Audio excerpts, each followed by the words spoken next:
This is Orson Welles, speaking from London.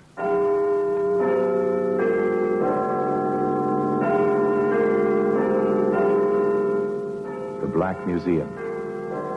Here in the grim stone structure on the Thames, which houses Scotland Yard, is a warehouse of homicide. Where everyday objects, a pocketbook, a rag doll, a paperweight, all are touched by murder. Look, here under the glass case. We'll open it up and, with the permission of the curator, we'll take out two small objects that speak directly of violence and sudden death. In the palm of my hand, I'm holding two bullets. Each has claimed a life, an innocent life. And these twin messengers of death have a common origin, although 3 years passed before the first was followed on its fatal mission by the second. When the bullets were rotated, groove by groove, under a comparison microscope, points of similarity in the scoring were evident. It is established beyond doubt that the bullets were fired from the same weapon, a Service Enfield 45, as issued to the fighting forces of Britain. But these bullets were never fired against the enemies of Britain. That is why they can be seen today in the Black Museum.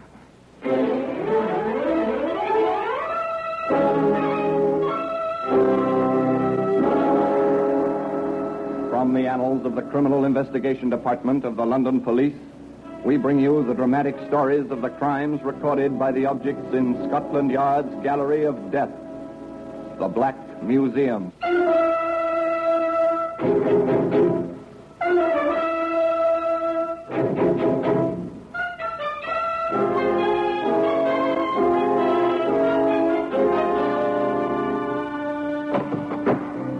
And here we are in the Black Museum. Scotland Yard Museum of Murder. Yes, beyond these stone walls, the life of London flows and ebbs like the muddy waters of the Thames. But here it is quiet, very quiet. Yet there's a tension in the cold air, as if unseen eyes were watching. Come with me, past row upon row of inanimate objects, each one marked with the names of the killer and the victim. Murderers caught, murderers yet to be caught. Sometimes the wheels of justice turn slowly, but more of that when we come to the glass case at the end of the gallery. Now I see the watching eyes up there just below the ceiling. There hang the death masks of criminals of bygone days. They form a grim frieze. They were collected at a time when forensic theorists believed that a composite face made up of the dominant characteristics of hundreds of criminal features would resolve into a picture of the typical criminal. But in 1913, the experts decided that the masks presented nothing different from your face and mine, the average law-abiding citizens. Up there, you know that face? Yes, it's Heinrich Himmler, the German Gestapo chief. The mask was taken a few hours after he bit into a phial of potassium cyanide as he stood before his British captors at Lunenburg. And now, here we are. Here's the case. Here are the two bullets. One fired in 1944 when London shook under Hitler's onslaught of V-1s. The other fired during the uneasy peace of 47 when anxious eyes were turning eastward. And the story of these little pieces of metal is the story of a byproduct of war. It is the story of two boys. They never lived to reach man's true estate. They died by hanging when they were 19. But the path that led them to the scaffold, they found when they were age 14, evacuated to a farm in the country. It's the summer of 1942. All Europe lies under the heel of the invader. England is surrounded by a ring of steel, and the gunners on the white cliffs of Dover look across the narrow straits upon occupied France. But on Rington Farm in Cheshire, all is peaceful. Or is it? Hello, Joe. What you got under your coat? Hey, come into the barn, quick. What's the lock? Close the door. Nobody about, is there? No. Then look at what I got. The old man's gun. Does he know you've got it? Ah, don't be so daft. Of course he don't. You'll be mad if he finds out. He might chuck us out the house. Ah, no, he's too soft. But how does it work? It's in two pieces. Oh, haven't you ever seen a sporting gun before? No. It fits together like this. Oh, all right, isn't it? Oh, it's wonderful. Lovely 12 bore, this is. Hey, what you doing now? Ah, what's it look like I'm doing? I'm loading the perisher. You're not going to fire it, Joe. Not scared, are you? They'll hear. Ah, no, they won't. There's nobody in the house. They've gone into town for the afternoon. Hey, what's that? Only the cat comes in here after mice. There it is. Oh, Joe. What have you done? Hey, quick, grab that spade. We'll bury it outside. It's dead. Of course it is. Don't stand there with your eyes hanging out. Fetch that spade. If we move quick, they'll never know. So Joseph Bell and Nicholas Green follow the path they've chosen of their own free will.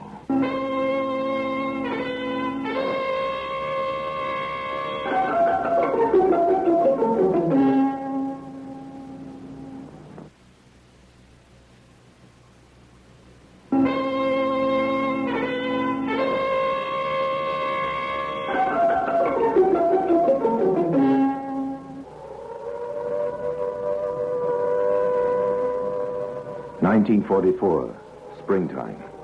The Allied forces are poised for the invasion of Europe. But in a last desperate gamble, Hitler has launched his armada of V-1s, the flying bombs that were to have brought England to her knees. Had they been launched a little earlier, and had the defenses been less effective. Those defenses did not number Bell and Green among their gallant company. Bell and Green back in London are looking for easy money. At 16, says Bell, a man has got to have money. Yes, and they are 16 now. Old beyond their years and already experienced in the art of making easy money. But in a small way, as yet. Look out, here comes another V1. Here, the engine stopped. Which way was it going, did you see? No. Oh, well, why worry? We've got to buy it sometime. We're okay. It dropped to the next block. It must have been pretty close to the cop station. I hope it was on top of it with all the lousy coppers inside. Here, let's go into this cave and see what we can find. That was London in 1944. A shattering explosion brings death and destruction. But it's just around the block. We're okay here. Life goes on. We're used to it. Take the table where the soldier is, Nick. Right. You mind if we sit down, soldier? No, carry on. Yeah? What can I get you? Beans on toast and a cup of tea. Plenty of sugar. Same for me. Huh, plenty of sugar. You'll be lucky. And make it snappy. Oh, of all but cheek. Not bad, eh? Listen to me, partner. Women's out in this team, get it? Oh, I don't understand you at times, Joe. Don't you ever look at a girl? Not unless I can get something out of her. Change the subject. Okay. You got a light on you, soldier? Oh, sure. Tar. Ever fagged yourself? Oh, thanks very much. Happen to know where that last bomb went off? Round the corner somewhere? Hope it wasn't too bad for the poor devils who stopped it. Rotten things, them buzz bombs. Yes. Hard on the women and children. Oh, don't talk about it. I've just lost my wife and nipper. She was 22. The boy was 18 months. I told her to keep away from London, but she come back. You know what it is, living with strangers. She wanted to be home. Now there isn't any home. Just a crater. Oh, I'm sorry about that. When did it happen? Last week. That's why I'm here. Got a compassionate posting to clear things up. Was that your bike I saw outside? Yeah. I'm a Donner at the War Office. Dispatch rider, eh? Yeah. Is that why they give you the pistol? Yeah. M-Fuel 45. I only wish I could have a crack at the gun with it. But my time will come. I've asked to go back to my unit in the 11th Armoured. 2 teas. Thanks, beautiful. Who's seen you home tonight? Ah, look, what do you take me for, a cradle snatcher? I'm bringing the bean. I told you to cut it out. Oh, shut up. You asked for it, chum, and you got it. You mind your own business. Now, take that back. What do you mean by talking to the soldier like that after he's lost his wife and kid, eh? Go on, apologize. Of course. I'm sorry. Ah, don't worry. Forget it. I've got other things to think about. Yes, of course you have, pal. Here I say, what do I do with my gloves? I don't know. Oh, it's all right. It's all right. They're down here on the floor. I can get them. Nice drop of tea, this. Yeah. Where the blazes are you going, Joe? Ferret? No. I've got them down here. Oh, the gloves. Yeah. Here, I say, got the time on you, soldier? Yeah, it's 9:30. 9:30? Are you sure? Yeah, I set me watch for Big Ben when I come past about an hour ago. Oh, it's going all right. Here, we got to get moving. Why? Why? Because we promised to go round to Percy's and sit with his kids until his wife gets back from fire duty. He leaves the house at 9:30. She won't be back for an hour. Oh, so the kids will be all alone, will they? Yeah. Oh, that's rough. Here, look, we'll have to skip the beans on toast. Be a pal and give this to the waitress. Tell her what's happened, will you? Yeah, right. I'm glad you're doing a good job. I'll explain. Yeah, well, thanks. Come on, empty head, let's go. Joe, what's all this? Who's Percy? Run, Nick. I've got that false pistol. Holy smoke. You see how it all works out? The soldier, Lance Corporal Busby, had loosened his belt. The holster with a pistol in it was resting on the chair under the table beside him. It was only a matter of seconds for Bell to remove the pistol from the holster. There was no lanyard running from the gun to the Lance Corporal's shoulder. If there had been, 2 innocent lives might have been saved. That pistol was to fire the 2 bullets that may be seen today in the Black Museum.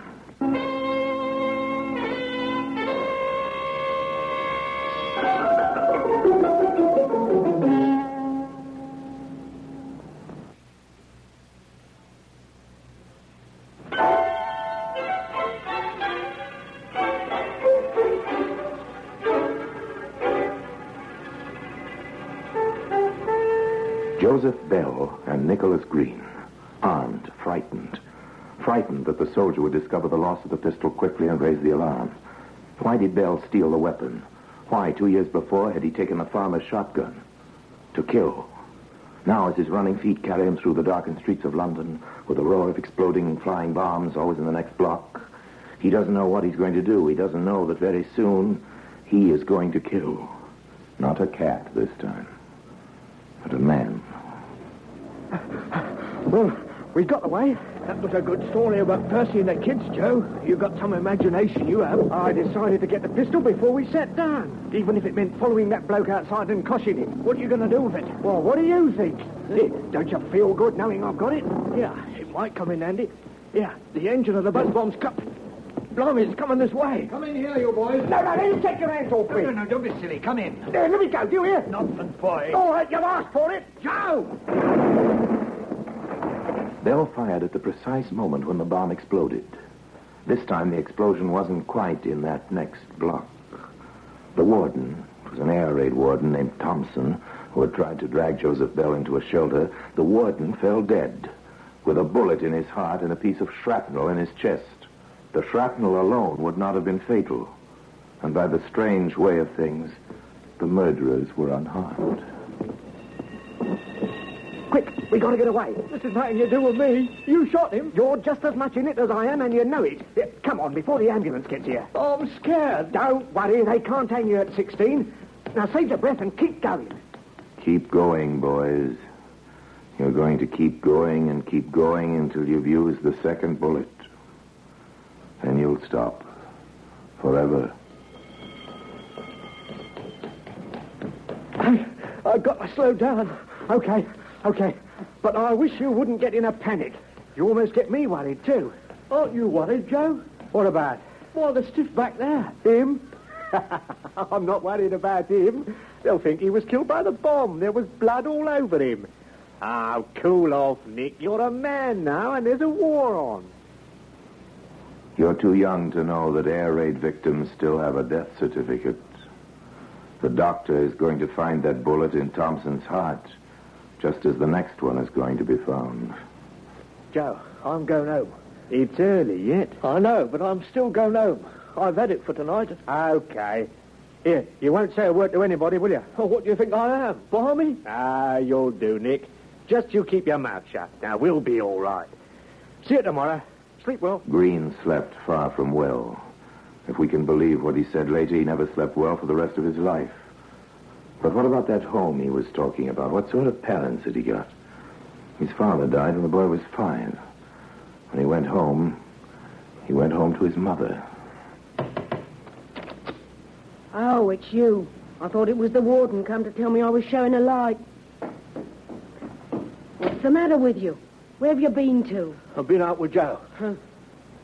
You've been up to something, haven't you? Stop asking damn fool questions or I'll break your neck.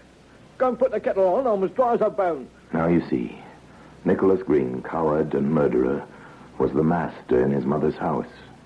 And what about his partner in crime? Joseph Bell had no parents. They were killed in the Blitz in 1940.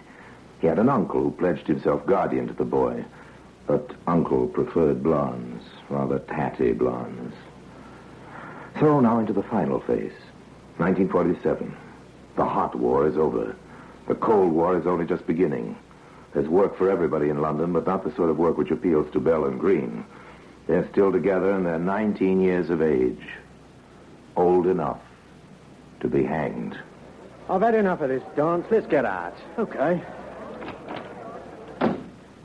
That's better. Now sit down. What's on your mind, Joe? We're going to do a proper job. Well, we've been doing all right, haven't we? Working the races, little black market deals, skipping up the back stairs in hotels to knock off a brush and comb set or an electric razor. That's small time. Well, what's the griff this time? I'll tell you. There's a warehouse just off the commercial road. It's in Derby Street. Caravino's. You know it? Yeah. Well, then listen. Caravinos in Derby Street. We're almost at the end of the path now, boys. Caravino's warehouse is packed with furs. All nice and snug in cold storage. They're beautiful furs, worth a lot of money. Quite a temptation to the criminal who thinks he can get away with some of them. But can he get away? What about the caretaker? He's the only one we got to worry about, Nick. But I've been watching the place, and every night, regular as clockwork, at 9:30, he slips out of the side door and trots round to the pub. Which one? The King's Head. He collects a quart of beer and takes it back to the warehouse in a bottle. I suppose that lot helps him to pass the rest of the evening. Maybe, but he ain't going to drink it tonight. We got him when he gets back with the bottle, is that it? Yeah. And we don't cosh him until he's opened the side door. We wait till he lets us in, like. That's the idea. Then, when we've coshed him, we pull him inside, close the door, and help ourselves. How do we get the stuff away, Joe? It's a good job you got me to do the thinking for you. Do you know Cork Street? Yeah, it leads out to Derby Street. Well, there's a greengrocer's shop. Every evening, the owner parks his van outside and leaves it there till he goes to Covent Garden Market in the morning. Well, I've given the van a once-over, and here's the key that fits the ignition. You got it all worked out, Joe. But what do we do with the furs when we've got him? Fix that too. I got a fence who specialises in furs, and he's not known, see? Well, that sounds fine. It is fine. Now, come on. We'll pick up the van to start with. Yes, Bell had thought of everything, or rather, almost everything. It was child's play, picking up the van. The owner was in the habit of retiring early in order to be up to catch the morning market. While he slept peacefully in a room over the back of the shop, Bell and Green pushed the van 50 yards down the street. It was all done very quietly. And the time was 9:29. Okay, in we get. I'll drive.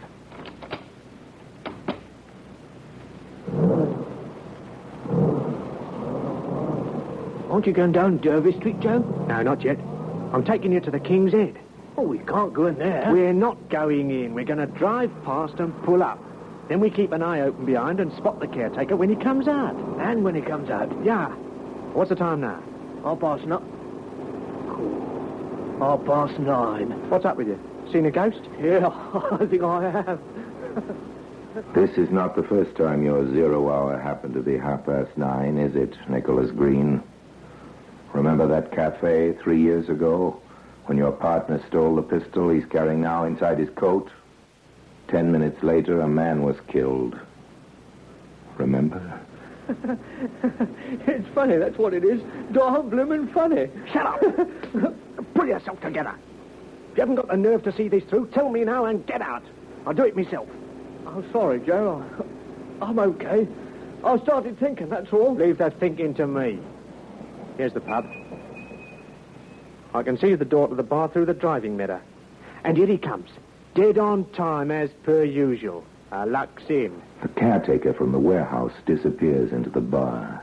The watchers don't have long to wait. He comes out with his bottle of beer and trudges back through the shadows towards his lonely post. He turns into Derby Street and approaches the tall, dark building of Caravinos.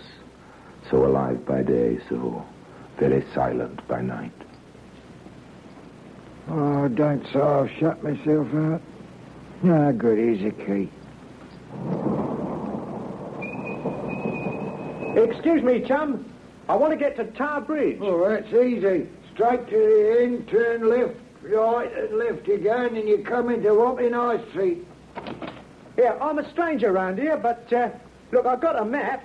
If you could point it out to me. Well, you'll find it all right. Good night. No, you don't. Yeah. Get back. I'll drag him in and open the gate to the yard. Now, drive the van in quick, okay? Everything's working according to plan, isn't it, boys? You've thought of everything, almost everything. You wouldn't know about that little electric contact you break as you open the door to the cold room where the mink furs are stored. You wouldn't know that it causes an alarm call to be piped through to the information room in Scotland Yard. And you wouldn't know that even before you could get that first load of furs down to the van, the net is closing in. A police car's on the patrol, and the commercial road less than 2 minutes away. It receives the message which marks the end of your short path. Hello, 9G. Hello, 9G. Intruders believed to have entered Caravino's fur warehouse, Derby Street. Over. 9G answering. Message understood. Proceeding immediately.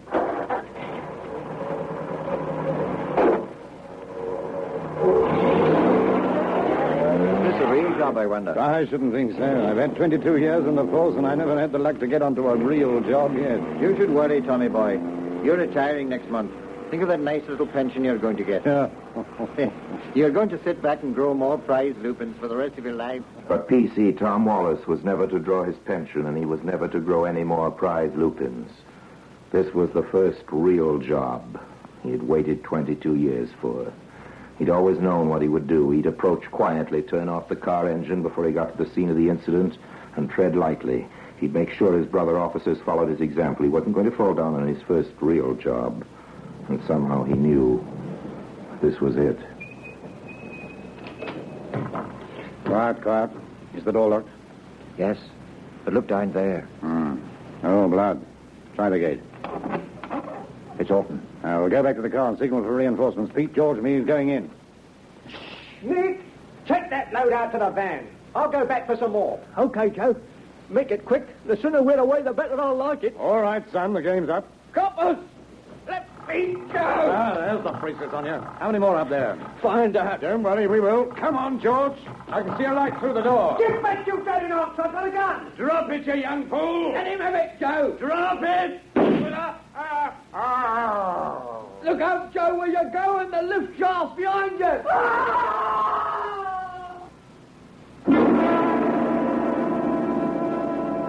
Joseph Bell survived his 20-foot fall. Police Constable Tom Wallace was dead. The bullet that was removed from his brain was placed beside the bullet that had killed the warden 3 years earlier. It is established beyond doubt that the bullets were fired from the same weapon. And today, they can both be seen side by side in the Black Museum. Orson Welles will be back with you in just a moment. Bell and Green were tried and convicted of the murder of Constable Tom Wallace. The second charge of murder was never preferred, but Warden Thompson was avenged when the two men found the end of the path they had followed by their own free will. It finished on the gallows at 8 o'clock on a gray, misty morning. There were some who said that Green should not have died. He didn't fire the shot that killed the policeman. But was he indeed the weaker member of the grim partnership? The reconstruction of events you have heard was based on his confessions. But the fact remains, he knew Bell had a loaded pistol, and neither he nor his companion could outwit the machinery of Scotland Yard. So another chapter of murder was closed, and the bullet that killed Thompson lies beside the bullet that killed Wallace in the Black Museum. And now, until we meet next time in the same place and I tell you another story about the Black Museum, I remain, as always, obediently yours.